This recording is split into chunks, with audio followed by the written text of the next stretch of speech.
Les négociations entre le Canada et les États-Unis ont pris fin alors que les droits de douane de 50 contre beaucoup de produits canadiens vont entrer en vigueur. Bonjour, je m'appelle Luc Courreveau avec Logic Media. Je vous résume la situation particulièrement au Québec en quelques minutes. C'est parti. Il faut avoir une question en français, si je peux. Oui. Guerre commerciale Pas- totale. En français, si je peux vous demander de répéter, est-ce que nous Oui. sommes maintenant en guerre commerciale totale? Ce qui est évident, il y a une nouvelle attaque des Américains sur le Canada. Alors, il y a une attaque, on attaque dans une guerre. C'est pas bonne chose de tout. C'est pas notre choix. Plusieurs nouvelles contraintes, principalement des États-Unis, seraient venues mettre fin à l'accord pourtant annoncé comme étant presque fini il y a quelques jours. L'une d'entre elles aurait été le français. Il semblait que nous soyons prêts d'avoir un accord global et équitable avec les Américains.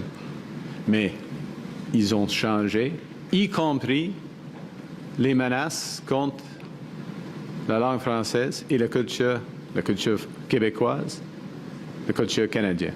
C'est pas acceptable, jamais acceptable. À cause de ça, c'est la fin de cette étape de négociation. Selon la première ministre du Québec, Christine Fréchette, rapportée par la presse, la présence du français sur des appareils électroniques, sur des électroménagers et encore la disponibilité de modes d'emploi en français. Il semblerait que ce soit des éléments qui ont été amenés aux négociations de la partie américaine. La loi québécoise sur la découvrabilité aurait aussi fait partie des nouveaux enjeux amenés par le gouvernement américain. Pour contexte, la loi oblige les plateformes numériques à mettre de l'avant davantage le contenu francophone. La Charte de la langue française du Québec, aussi nommée Loi 101, serait donc un élément de désaccord entre Washington et Ottawa. Est-ce que M. Carney a pris la bonne décision, selon vous, en quittant la table des négociations et pourquoi?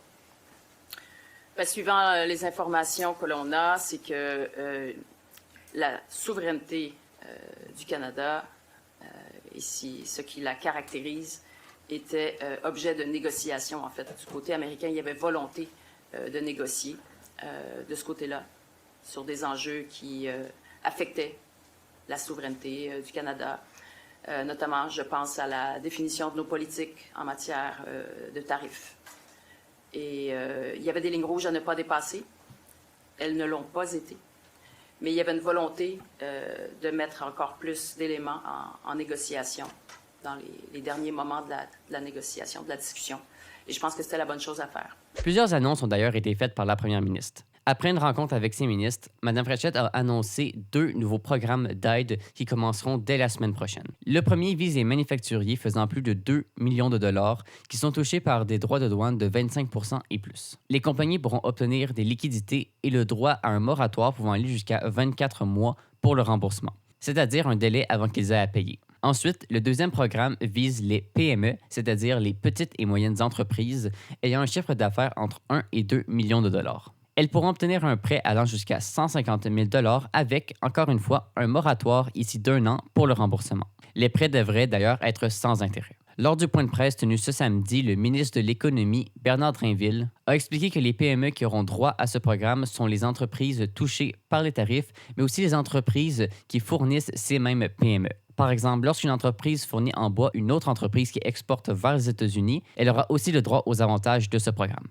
Le gouvernement reconnaît que plusieurs emplois sont à risque sans pour le moment pouvoir le chiffrer.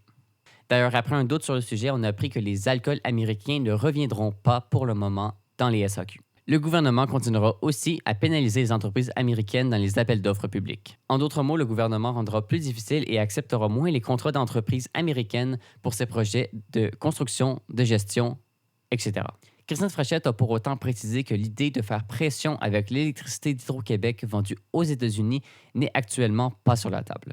La première ministre a aussi tenu une rencontre avec les différents chefs de parti. Je souhaitais prendre le temps de leur présenter les programmes, de leur indiquer les informations étant disponibles et de répondre à leurs questions. Je nous sais tous sur la même longueur d'onde, notamment sur la volonté de protéger notre culture et notre langue officielle, le français, a indiqué Mme Fréchette. Chacun des chefs a pu réagir par la suite. Les 4 chefs semblent toujours en attente d'un plan suffisamment solide et de réponses, malgré que le Parti québécois et le Parti libéral du Québec ont annoncé, respectivement, étudier les programmes rapidement et offrir leur pleine collaboration.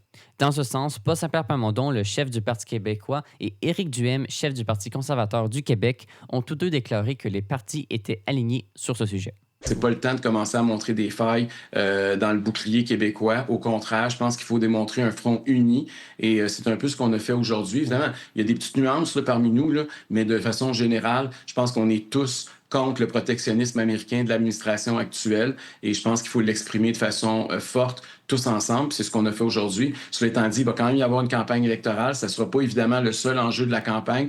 Cette situation survient littéralement quelques jours avant le début de la campagne électorale et un peu plus d'un mois avant les élections qui auront lieu le 5 octobre 2026. Le chef du Parti québécois, parti actuellement en tête dans les sondages, a annoncé que la protection des entreprises québécoises sont non négociables au Québec. Le Québec et le Canada se retrouvent dans une situation instable et imprévisible. Le gouvernement du Canada a annoncé qu'il répliquerait dollar pour dollar aux tarifs américains dès le 8 septembre prochain. Pour mieux comprendre les enjeux et les secteurs touchés, je vous invite à consulter les sources en description et à vous informer auprès de grands médias. De mon côté, je m'appelle Loïc Corriveau avec Logique Média. Je vous souhaite une très bonne journée et merci de votre confiance. Si vous souhaitez soutenir ce contenu gratuit, abonnez-vous ici et partout. Vous pouvez me retrouver sur YouTube, sur Spotify pour les entrevues, sur Instagram et maintenant aussi sur Facebook, partout sous le nom de Logique Média. Merci d'avance et à bientôt.